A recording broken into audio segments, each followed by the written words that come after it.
Helo, Ioan, sy'n ma o Theatr Nanog. Gobeithio bod chi'n saff ac yn ddiogel. Mae yna broblem fach, dy fi. Wy'n trial creu llun o enfys i roed yn y ffenest. Sdim paint, dy fi. Sdim creion, dy fi.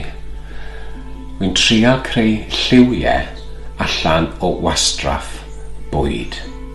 Sdim angen gwastraff bwyd yn y gegin, os e. Dyma beth hynny.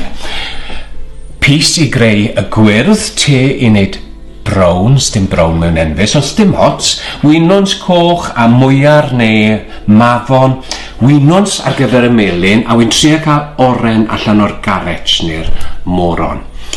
Ond wy ddim yn cael rhyw lawer o look, felly wy'n chwilio am help.